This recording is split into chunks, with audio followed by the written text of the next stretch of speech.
আহাব্বুল বিলাদি ইলাল্লাহি মাসাজিদুহা, আহাব্বুল বিলাদি ইলাল্লাহি মাসাজিদুহা ওয়া আবগাযু ইলাল্লাহি ওয়া আসওয়াকুহা।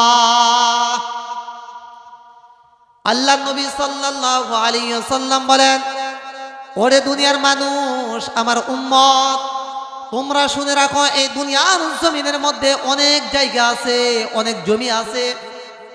এই জায়গা থেকে সবচাইতে উত্তম দামি জায়গা হলো মসজিদ।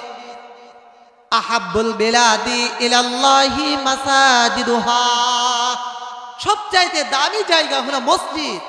অর্থাৎ এই মসজিদের জায়গা, এবং যেইখানে দ্বীনি মাহফিলগুলো হয়, যেইখানে আখিরাতের আলোচনা করা হয়, যেই মজলিসের মধ্যে বসিয়া কোরআন হাদিসের আলোচনা করা হয়, হ্যাঁ, জান্নাত জাহান্নামের আলোচনা করা হয়, এই সব জায়গা হলো সবচাইতে দামি জায়গা। এই জায়গা হলো সবচাইতে দামি জায়গা। আজকের এই যে জায়গাটা, এই জায়গা সবচাইতে নিকৃষ্ট জায়গা ছিল, কিন্তু আজকে দেখেন, আজকে সকাল থেকে এই প্যান্ডেল ব্যবস্থা করে দিয়েছেন, সকাল থেকে মনে মাহফিল চলতেছে, তাই না? এই সকাল থেকে এটা জান্নাতের বাগিচা হয়ে গেছে। এই জায়গাটা হলো জান্নাতের জায়গা হয়ে গেল।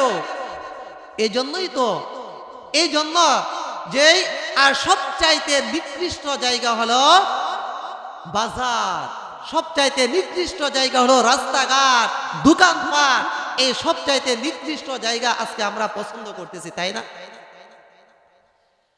সবচাইতে নিকৃষ্ট যে জায়গাগুলো আছে, শয়তান আমাদেরকে কুমন্ত্রণা দেয়, শয়তান আমাদেরকে ধোঁকা দেয়, যে সবচাইতে দামি জায়গা হলো বাজার।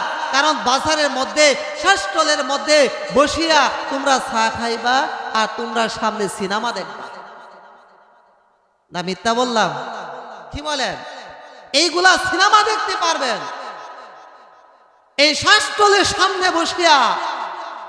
এরপর বাজারের মধ্যে, হ্যাঁ, বিভিন্ন অশ্লীল যে বেগানা নারী, বেপর্দায় নারী, তারা চলাফেরা করতেছে, খুব সুন্দর ঢকঢাক, তোমরা এইগুলা দেখতে পারবা।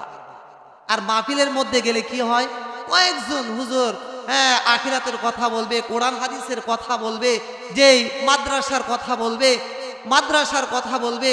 এইগুলা তো আমরা বাজারের মধ্যেই থাইকা এক কাজে দুই কাজ হয়ে যায়, তাই না? কি বলেন? এক কাজে দুই কাজ। কখনো এক কাজ এক মুহূর্তে দুই কাজ কখনো করা যায় না। যে কোনো তুমি একটা কাজ করো। অতএব তুমি বাজারের মধ্যে থাকলে, তুমি নিকৃষ্ট জায়গার মধ্যে তুমি সময় কাটাও, সমস্যা নাই। আল্লাহ তাআলা বলেন, ফাআম্মাল্লাযীনা আমানু ফাফিন্নার ওয়া আম্মাল্লাযীনা সুঈদু ফাফিল জান্নাহ। আরে দুনিয়ার মানুষ, তোমাদেরকে আমি দুইটা রাস্তা দিয়ে এই দুনিয়ার জমিনের মধ্যে প্রেরণ করে দিয়েছি। দুইটা রাস্তা হলো, এক নাম্বার রাস্তা হলো তোমার জান্নাত, আরেকটা পথ হলো তোমার জাহান্নাম। তুমি যদি ইচ্ছা করো তুমি জান্নাতের পথ প্রদর্শন করতে পারবা, তুমি যদি ইচ্ছা করো তুমি জাহান্নামের পথ প্রদর্শন করতে পারবা। অতএব তুমি যদি জান্নাতের পথ প্রদর্শন করতে চাও, তাহলে তুমি নেক আমলগুলা করো, নেক আমলগুলা করতে হবে। আর তুমি যদি জাহান্নামের পথ প্রদর্শন করতে চাও, তাহলে তুমি বদ আমলগুলা করো, নেক আমলগুলা ছাড়ো, বদ আমলগুলা করো। দুইটা রাস্তা। তুমি যদি জান্নাতের পথে যাইতে চাও, তাহলে আজকে এই দ্বীনি মাহফিল, এত মেহনত করিয়া, এত টাকা খরচ করিয়া আজকের এই মাহফিলের ব্যবস্থা করে দিয়েছেন। এই জন্য আসুন না, আমরা আমাদের কিছু সময়কে, অযথায় সময়কে নষ্ট না করিয়া আজকে আমাদের এই দ্বীনি মাহফিল, অর্থাৎ জান্নাতের বাগিচার মধ্যে আমরা সময়টা কাটাই। হতেই পারে আজকের এই মাহফিলের উসিলা করিয়া আমার আপনার নাজাতের ফয়সালা হতে পারে কিনা। আল্লাহ তাআলা যদি তাদেরকে পছন্দ করেন, আল্লাহ যদি তাদেরকে হেদায়েত দান করেন, তাহলে আমরাও তাদের জন্য দোয়া করি, আল্লাহ পাক রব্বুল আলামিন তাদেরকে মোহাব্বত করিয়া, তাদেরকে মেহেরবানি করিয়া আমাদের এই মাহফিলের প্যান্ডেলের ভিতর আসার এমন একটা ব্যবস্থা করে দেখ। সকলে বলে আমিন। তাহলে আমি কোরআন থেকে যে আয়াত পড়লাম, অসংখ্য হাদিস থেকে একটা হাদিস পাঠ করিলাম। এই আয়াত এবং হাদিস সামনে রেখে মুক্তাসার কিছু কথা বলার চেষ্টা করব। আমা তৌফিক ইল্লা বিল্লাহ। আল্লাহ পাক রব্বুল আলামিন বলেন যে ওমা খলাকাতুল জিন্না ওয়াল ইনসা ইল্লা লিয়াবুদুন। আমরা তো ওয়াজ শুনতেছি, আমরা সুর দিয়ে আমরা বিভিন্ন ধরনের কাহিনী, হ্যাঁ কিচ্ছা কাহিনী এইগুলা বলিয়া আমাদের সময়কে 1-2 ঘন্টা সময় পার করে দিই, তাই না? আমরা যারা বক্তা আছি অথবা যারা শ্রোতা আছি, প্রত্যেকটার একটা উদ্দেশ্য থাকে, যে শ্রোতার উদ্দেশ্য থাকে যে বক্তা কেমন সুর দেয়, হ্যাঁ কেমন সুর দেয়, কেমন কিচ্ছা কাহিনী বলতে পারে। তাহলে যদি ভালো হয় তাহলে ওই বক্তার কাহিনী শুনবো, ওই বক্তার কিচ্ছা শুনবো। আর যদি বক্তার যদি হ্যাঁ যে সুর যদি ভালো না থাকে, কাহিনী যদি ভালো না করতে পারে, তাহলে এই মাহফিলের মধ্যেই যাব না। হ্যাঁ বাজারের মধ্যে বা দোকানপাটের মধ্যে জিলাপি খায়া তারপর বাড়ির মধ্যে চলে যাবে, এমন আছে কি না? অবশ্যই আছে। এজন্য যে কোরআন আল্লাহ পাক রব্বুল আলামিন আমাদেরকে এই দুনিয়ার জমিনের মধ্যে কেন প্রেরণ করলেন, আজকে আমার যে আলোচনা বিষয় এটা হলো আমরা মুযাকারার জন্য বসলাম। আমরা কোনো যে আলোচনা করব এরকম না, কারণ আমরা আমার বাড়ি আপনাদের বাড়ির কাছে, আমার বাড়ি আদিয়াবাদ, আমি বড়তলা মাদ্রাসার শিক্ষক। এজন্য আপনারা যেহেতু আমার বাড়ির পাশেই, আপনারা আমার একজন মহাব্বতের মানুষ। আমি চাই, আল্লাহ তাআলা বললেন ইয়া আইয়ুহাল্লাযীনা আমানু কু আনফুসাকুম ওয়া আহলিকুম নার। হে ঈমানদারগণ, তোমরা নিজেরা আগে জাহান্নাম থেকে বাঁচো, জাহান্নামের আগুন থেকে বাঁচো, এবং তোমাদের আহলদেরকে, তোমাদের পরিবার পরিজনদেরকে, তোমাদের সমাজকে জাহান্নামের আগুন থেকে বাঁচাও, জাহান্নামের আগুন থেকে বাঁচাও। এজন্য এটা হলো আমাদের কর্তব্য, এটা হলো আমাদের দায়িত্ব, এটা হলো আমাদের হ্যাঁ এটাই হলো আমাদের উদ্দেশ্য। কেমন উদ্দেশ্য? যে আল্লাহ পাক রব্বুল আলামিন আমাদেরকে এই দুনিয়ার জমিনের মধ্যে কেন পাঠাইলেন? আল্লাহ তাআলা বলেন যে আসমানের মালিক হলো আমি আল্লাহ। কি বলেন? আসমানের মালিক কে? আওয়াজ দিয়ে বলতে হবে, আসমানের মালিক কে? জমিনের মালিক কে? আমার আপনার মালিক কে? রিজিকের মালিক কে? হায়াতের মালিক কে? মৌতের মালিক কে? তাহলে সব কিছুর মালিক যদি আমার আল্লাহ হয়ে যায়, তাহলে আমি আপনি তো কিছুই মালিক না, তাই না? 3.5 হাত দেহটা আছে, এর মালিকও আমি আপনি না। ও তো বুঝা গেল যে আসমানের মালিক হলো আল্লাহ, জমিনের মালিক হলো আল্লাহ, হায়াতের মালিক হলো আল্লাহ, মৌতের মালিক হলো আল্লাহ, রিজিকের মালিক হলো আল্লাহ, সব কিছু টাকা পয়সা ধন দৌলতের মালিক হলো আল্লাহ। তাহলে আমি আপনি কোনো জিনিসের মালিক না, সব কিছুর মালিক হলো আল্লাহ। আল্লাহ তাআলা চাই যে বান্দা, আমি তোমাদেরকে এই দুনিয়ার জমিনের মধ্যে সব কিছুর মালিক হলো আমি আল্লাহ, আর আমি তোমাদেরকে এই দুনিয়ার জমিনের মধ্যে কেন প্রেরণ করলাম, তোমাদেরকে এই দুনিয়ার জমিনের মধ্যে কেন প্রেরণ করলাম? 1 নাম্বার উদ্দেশ্য হলো আল্লাহ তাআলা 2 জাতিদেরকে এই আয়াতের মধ্যে, আমার যেই সারমর্ম, আমি যে আলোচনা, হ্যাঁ আমার যে বিষয়, এটা হলো ইবাদত। আল্লাহ পাক রব্বুল আলামিন আমাদেরকে এই দুনিয়ার জমিনের মধ্যে কেন প্রেরণ করলেন, আমাদেরকে এই দুনিয়ার জমিনের মধ্যে কেন প্রেরণ করলেন, আমরা কিসের জন্য আসলাম, 3টা জিনিস খেয়াল করব। আমরা কিসের জন্য এই দুনিয়ার জমিনের মধ্যে আসলাম, আর বর্তমানে আমরা কি করতেছি, আবার 3 নাম্বার হলো আমরা এই দুনিয়া থেকে কি জিনিস নিয়ে যাব। এই 3টা বিষয়। 1 হলো আমরা কিসের জন্য আসলাম, 2 নাম্বার হলো আমরা বর্তমানে কি করতেছি, 3 নাম্বার হলো যে আমরা এই দুনিয়ার থেকে আবার কি নিয়ে যাব। এই 3টা বিষয়, এই 3টা বিষয় যদি আমরা প্রত্যেকটা মানুষ যদি খেয়াল করতে পারি যে আমি কিসের জন্য আসলাম, কি করতেছি, কি নিয়ে যাব, এই 3টা বিষয় যদি আমি আপনি খেয়াল করি, তাহলে জান্নাত ছাড়া আর কোনো উপায় নাই। আল্লাহ তাআলা অবশ্যই আমাকে আপনাকে এই 10টা পৃথিবীর মতন একটা জান্নাতের মালিক বানিয়ে দিবেন। এই জান্নাতের মধ্যে কে কে যেতে চায়, সবাই হাত তুলে দেখে আল্লাহকে বলেন আল্লাহু আকবার, আবার বলেন আল্লাহু আকবার। আল্লাহ তাআলা আপনাদেরকে কবুল করুক, সকলে আমিন। তাহলে আল্লাহ পাক রব্বুল আলামিন এই দুনিয়ার জমিনের মধ্যে আমাদেরকে প্রেরণ করলেন, ওমা খলাকাতুল জিন্না ওয়াল ইনসা ইল্লা লিয়াবুদুন। আল্লাহ পাক রব্বুল আলামিন বলেন, এরে দুনিয়ার মানুষ, আমি তোমাদেরকে এই দুনিয়ার জমিনের মধ্যে প্রেরণ করে দিয়েছি আমি তোমাদেরকে এই দুনিয়ার জমিনের মধ্যে প্রেরণ করে দিয়েছি আমি আল্লাহর দাসত্ব করার জন্য। শুধু এই আয়াতের মধ্যে দুইটা জাতির কথা উল্লেখ করলেন। এক নাম্বার হলো মানব জাতি, দুই নাম্বার হলো জিন জাতি। তাদেরকে বাদ দেন, যেহেতু আমরা মানব জাতি, তাই না? আমরা তো আদম সন্তান, এজন্য আমাদের আলোচনা কিছু করা হোক। আল্লাহ পাক রব্বুল আলামিন বলেন, ওয়ামা খলাকাতুল জিন্না ওয়াল ইনসা ইল্লা লিয়াবুদুন। এর দুনিয়ার মানুষ, আমি তোমাদেরকে এই দুনিয়ার জমিনের মধ্যে প্রেরণ করে দিয়েছি একমাত্র একটাই উদ্দেশ্য, আর এই উদ্দেশ্য হলো আমি আল্লাহর দাসত্ব করবা। আমি আল্লাহর দাসত্ব করবা, আমি আল্লাহর ইবাদত করবা, আমি আল্লাহর হুকুমগুলা পালন করবা। আমি হইলাম আল্লাহ তোমাদের মনিব, আমি হইলাম তোমাদের মালিক, আর তোমরা হইলা আমার গোলাম। আমরা কি আল্লাহর গোলাম। দেখেন না, দুনিয়ার মধ্যে কোনো গোলাম, দুনিয়ার মধ্যে যদি কোনো গোলাম বাজার থেকে ক্রয় করা করে এই শর্তে যে গোলাম তোমাকে আমি ক্রয় করলাম, তুমি 24টা ঘন্টার মধ্যে আমার বাড়ির মধ্যে থাকবা, কিন্তু তুমি তোমার এত এত ঘন্টার মধ্যে তুমি কাজ করতে হবে। হ্যাঁ, কাজ করতে হবে। তোমার মাসিক বেতন হোক অথবা তোমার রোজ বেতন হোক, তোমাকে এত টাকা দিব।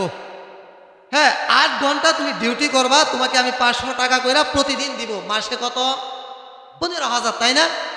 এই শর্তে যদি গোলামকে ক্রয় করে নিয়ে আসে বাড়ির মধ্যে, তখন এই গোলামটা আসার পর এখন একদিন, 2 দিন, 3 দিন কাজ করলো। কাজ করার পর তখন কিছুদিন যাওয়ার পর তখন ওই গোলামটা আর ঠিক মতনে কোনো কাজ করে না। এই গোলামটা তার মালিকের কথাও শোনে না। এই গোলামটা যদি মালিকের কথা না শোনে, এই গোলামটা যদি মালিকের কথা না শোনে, তাহলে এই মালিক কি তার প্রতি সন্তুষ্ট থাকবে? কি বলেন? তার প্রতি কি রাজি খুশি থাকবে? তার প্রতি কি খুশি থাকবে? তাকে যে বেতন কথা বলে আসলো, এই বেতন কি তাকে দিবে? বলে না, তাকে দিবে না। কেন দিবে না? যে তার একটা শর্ত আছে, তাকে যদি এই বেতন দেওয়া হয় তাহলে অমুক অমুক কাজ করতে হবে, 8 ঘন্টা তার কাজ করতে হবে, তার কথা শুনতে হবে, তার কথা মান্য করতে হবে। এরপর মালিক তাকে খুশি হইয়া ওই টাকাও দিবে, আবার কিছু বোনাসও দেয়, তাই না? আল্লাহ তাআলা বলেন, এর দুনিয়ার মানুষ, আমি তোমাদেরকে এই দুনিয়ার জমিনের মধ্যে গোলাম হিসাবে এই দুনিয়ার জমিনের মধ্যে প্রেরণ করে দিলাম। তোমাদেরকে এই দুনিয়ার জমিনের মধ্যে প্রেরণ করে দিলাম। তোমরা আমি আল্লাহর গোলাম, তোমরা আমি আল্লাহর হুকুমগুলা পালন করতে হবে, তোমরা আমি আল্লাহর দাসত্ব করতে হবে। তোমাদেরকে 24টা ঘন্টা সময় দিলাম। এই 24টা ঘন্টার মধ্যে তুমি 24টা ঘন্টায় তুমি কেমনভাবে ইবাদত করবা, 24টা ঘন্টার মধ্যেই তুমি ইবাদত করতে হবে এরকম কোনো কথা না। তুমি 24টা ঘন্টার মধ্যে কিছু কিছু সময় তুমি সকালবেলা, দুপুরবেলা, বিকালবেলা, সন্ধ্যাবেলা, রাত্রের বেলা তুমি কিছু অংশ তুমি আমি আল্লাহর দাসত্ব করো, আমি আল্লাহর হুকুমগুলা পালন করো। তাহলে তোমার যে 24টা ঘন্টা তুমি যে অন্য কোনো কাজের মধ্যে লিপ্ত আছো, ওই কাজের মধ্যে আমি আল্লাহ তোমার নেকি দ্বারা ভরপুর করিয়া দিব। হ্যাঁ, নেকি দ্বারা ভরপুর করিয়া দিব। তবে শর্ত হলো, যেই মেন উদ্দেশ্য, এই মেন উদ্দেশ্য তোমরা পালন করতে হবে। আর এই মেন উদ্দেশ্য হলো আল্লাহ তাআলার দাসত্ব করা। আর আল্লাহ তাআলার দাসত্বের মধ্যে সবচাইতে বড় আমল হলো 5 ওয়াক্ত নামাজ। এই নামাজ আমরা সবাই পড়ি, কি বলেন? এই নামাজ সবাই পড়ি।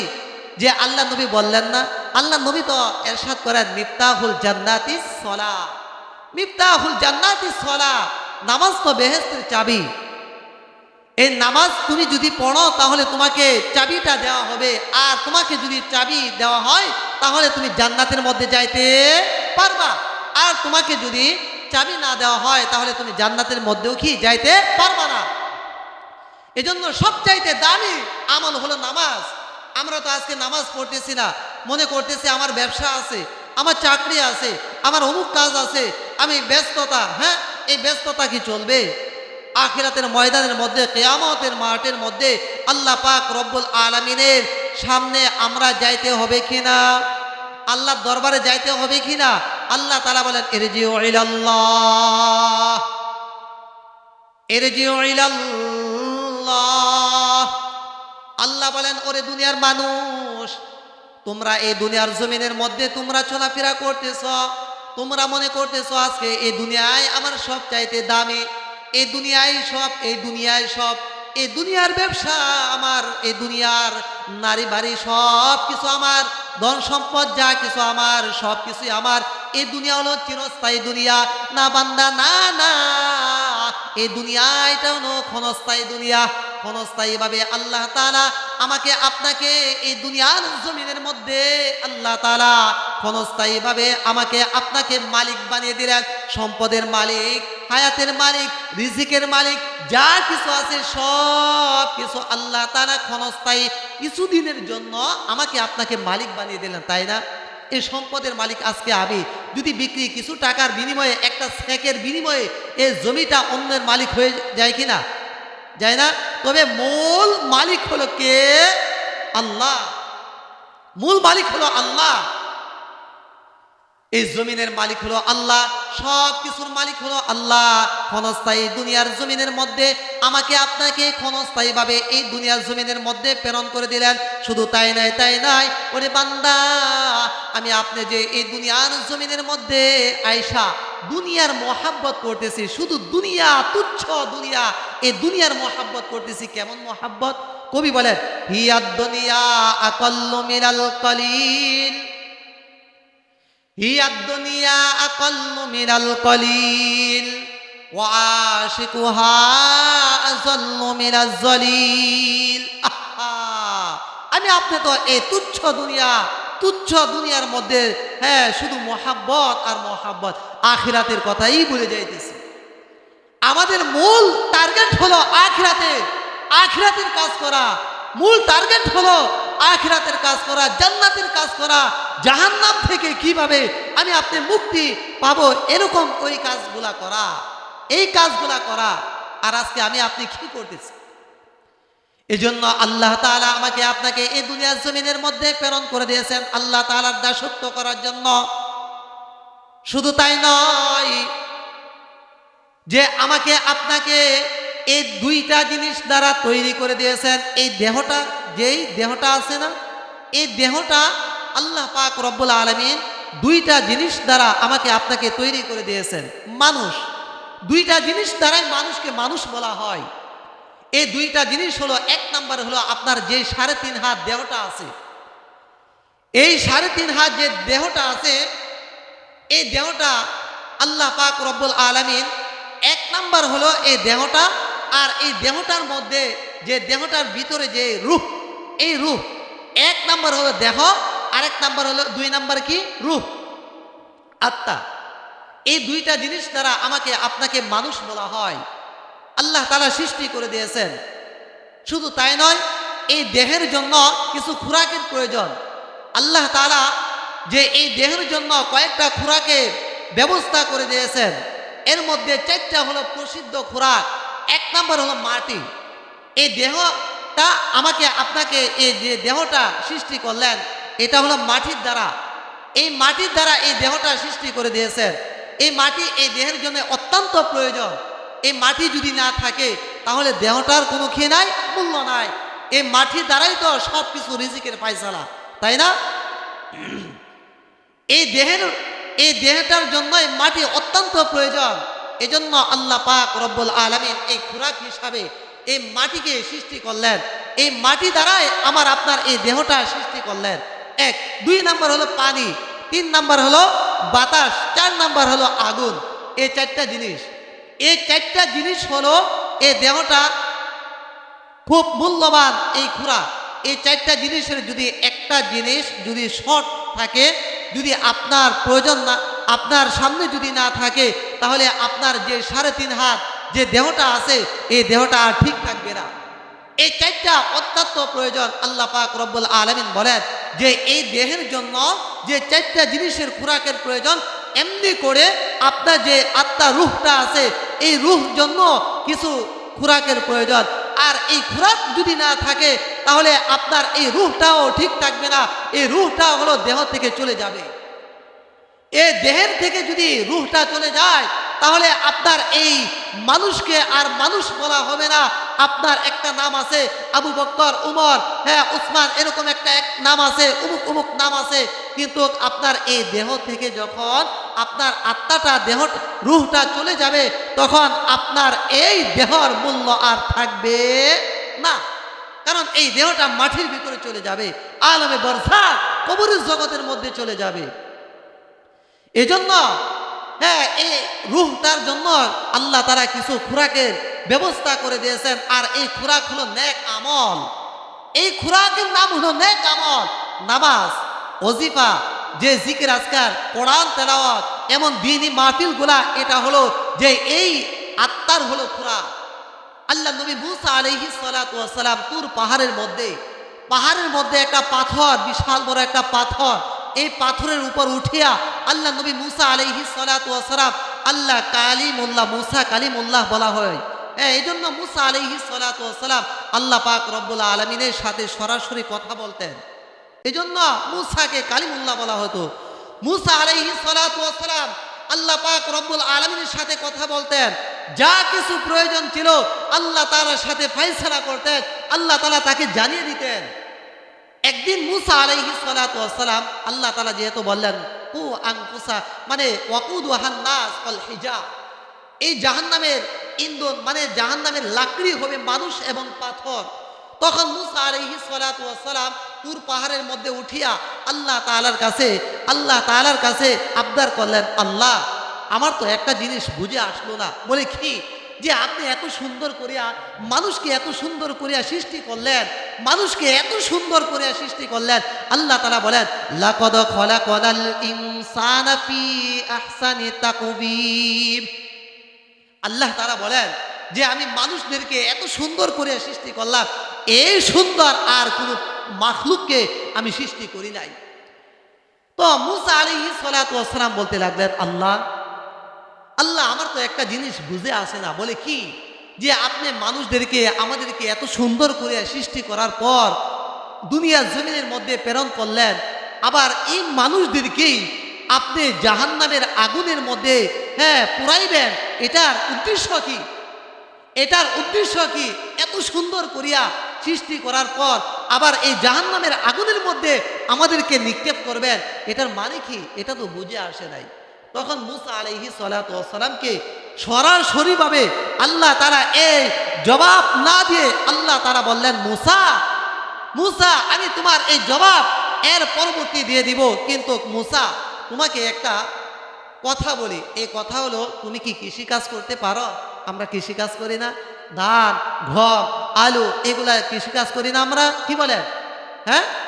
তো মুসা আলাইহিস সালাতু ওয়াস সালামকে আল্লাহ তাআলা বললেন, ও মুসা, আরে জামাদার মুসা, তুমি কি কৃষিকাজ করতে পারো কি? তখন মুসা আলাইহিস সালাতু ওয়াস সালাম বললেন, আল্লাহ আমি তো কৃষিকাজ করতে পারি নাই, এর আগে আমি কখনো কৃষিকাজ দেখিও নাই, আমি করতে পারি নাই। তখন আল্লাহ পাক রব্বুল আলামিন মুসাকে ডাক দিয়ে বললেন, জামানার মুসা, তুমি যদি কৃষিকাজ না করতে পারো তাহলে ফেরেশতার মাধ্যমে তোমাকে শেখানো হবে, অতএব তুমি কৃষিকাজ করো। তখন মুসা আলাইহিস সালাতু ওয়াস সালাম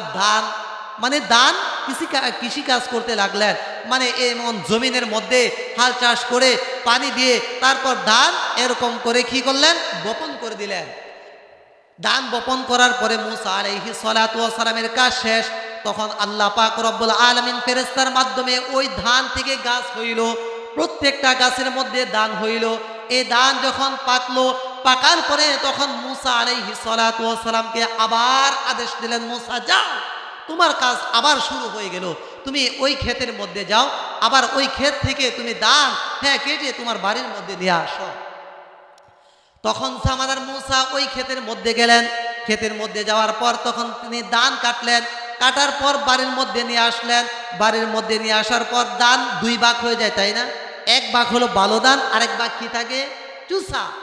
তখন মুসা আলাইহিস সালাতু ওয়াস সালাম এই ধানকে দুই ভাগ করলেন। দুই ভাগ করার পর এক ভাগ হলো ধান, ভালো ধান, যেটা এটা হলো জাবারের মধ্যে ভালো জায়গার মধ্যে রেখে দিলেন। আর যে চুষা খারাপ ধান অযথায় এইগুলা হলো আগুনের মধ্যে নিক্ষেপ করে দিলেন। যখন এই কাজ, তখন আল্লাহ পাক রব্বুল আলামিন জামানার মূসাকে ডাক দিয়ে বলে, এই মূসা, এই মূসা, তুমি কি করতেছ? বলে, আল্লাহ আমি কি করি? তখন তুমি এত মেহনত করিয়া, এত শ্রম দিয়া, হ্যাঁ তুমি ধান চাষ করলা, একটা ক্ষেতের মধ্যে ধান চাষ করলা, এর মধ্যে দুইটা ভাগ করলা, ভালো যেটা আছে এটা তুমি হ্যাঁ ভালো জায়গার মধ্যে রেখে দিলা, আর যেটা খারাপ চুষা এটা হলো তুমি আগুনের মধ্যে নিক্ষেপ করলা, এটার প্রতি কি তুমি মেহনত করো নাই?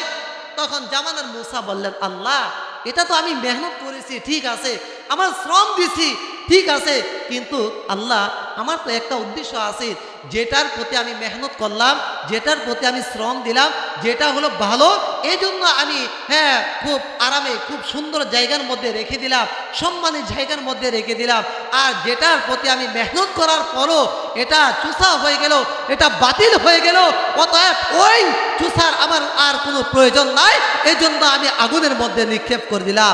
তখন জামানার মূসা বললেন, এই জামানার মূসা, তুমি একদিন জিজ্ঞাসা করেছিলে না যে মানুষকে এত সুন্দর করে সৃষ্টি করলাম, এরপর ওই মানুষদেরকে আবার জাহান্নামের আগুনের মধ্যে নিক্ষেপ করব কেন? জামানার মূসা, তোমার কি খেয়াল ছিল যে আমি মানুষদেরকে এত সুন্দর করিয়া সৃষ্টি করার পর, এত আদর করিয়া, তাদেরকে লালন পালন করিয়া, তাদেরকে দুনিয়া জমিনের মধ্যে প্রেরণ করিয়া, তারপর আবার তারা যখন ওই আখিরাতের মধ্যে যাইবে, আখিরাতের মধ্যে যাওয়ার পর যখন আমি কিয়ামতের মাঠে আমি তখন তাদেরকে হিসাব নিকাশ নিব, এরপর যখন তাদেরকে জাহান্নামের মধ্যে নিব, জাহান্নামের মধ্যে নিয়ে তাদেরকে আগুনের মধ্যে নিক্ষেপ করব, তখন এটার উদ্দেশ্য কি তুমি জানো? তখন আল্লাহ নবী মূসা বললেন, আল্লাহ আমি তো জানি না, এটার তো আমি আপনাকে প্রশ্নই করলাম, মানুষদেরকে এত সুন্দর করিয়া সৃষ্টি করার পর ওই মানুষদেরকে আবার জাহান্নামের আগুনের মধ্যে নিক্ষেপ করবেন, এটার উদ্দেশ্য কি আমাকে বলে দেন। তখন আল্লাহ পাক রব্বুল আলামিন বলেন যে, জামানার মূসা, তুমি যেমন নাকি দানকে দুই ভাগ করিয়া এক ভাগ সুন্দর করে রেখে দিলা, আরেক ভাগ হলো যে আগুনের মধ্যে নিক্ষেপ করলা, আমিও আল্লাহ দুনিয়া জমিনের মধ্যে মানুষদেরকে প্রেরণ করলাম, ওই মানুষেরা তারা দুনিয়া জমিনের মধ্যে আইসা তারা বিভিন্ন ধর্মের মধ্যে তারা উদযাপন করতেছে, তারা বিভিন্ন গুনার মধ্যে লিপ্ত, তাই না? আমরা কি গুনার কাজ করি না? কি করি? আমরা হাত দ্বারা গুনার কাজ করতেছি, চোখ দ্বারা গুনার কাজ করতেছি, পা দ্বারা গুনার কাজ করতেছি, অঙ্গ প্রত্যঙ্গ দ্বারা গুনার কাজ করতেছি। কিভাবে গুনার কাজ করি? যে আমি চোখ দ্বারা টিভির সামনে গেলাম, আমি চোখ দ্বারা একটা, যেহেতু আমরা মুরব্বী বাবা, আমরা বাজারের মধ্যে গেলাম, চরসুবুদ্ধি বাজারের মধ্যে গেলাম, বাজারের মধ্যে গিয়ে একটা শাসটলের সামনে বসলাম, বসার পর তখন বললাম, আমাকে একটা চা দাও। তখন চা দেওয়ার পরে একটা সুন্দর করে চেয়ারের মধ্যে বসলাম, চেয়ারের মধ্যে বসিয়া এক টান দেই, আর ওই গানের প্রতি আমার নজর যায় কি না? হ্যাঁ, এমন আছে না?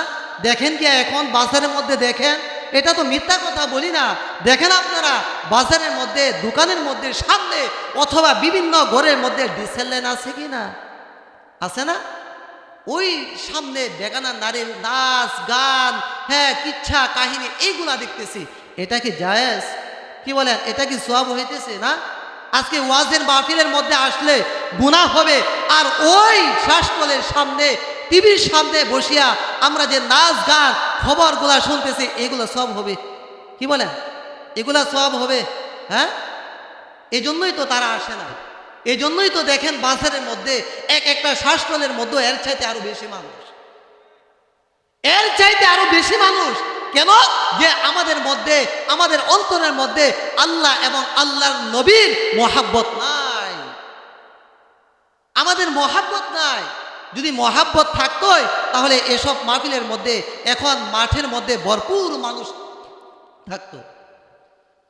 এজন্য যে আমি চোখ দ্বারা জিনার কাজ করতেছি, বেগানা নারীগুলা দেখতেছি, এটাই তো জিনা, বেগানা পুরুষগুলা দেখতেছি, এটাই তো জিনা, এটাই তো গুনার কাজ।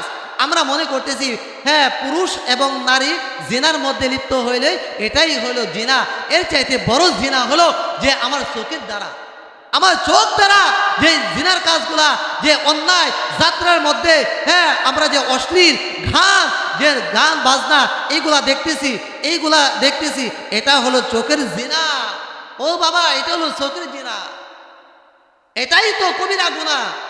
আমি হাত দ্বারা মানুষকে কতল করতেছি, সামান্য জমির জন্য বাইকে মেরে ফেলে কিনা, কিছুদিন আগে, হ্যাঁ, অহর টাকার জন্য, সম্পদের জন্য নিজের বাবাকে পর্যন্ত তারা মেরে ফেলতেছে।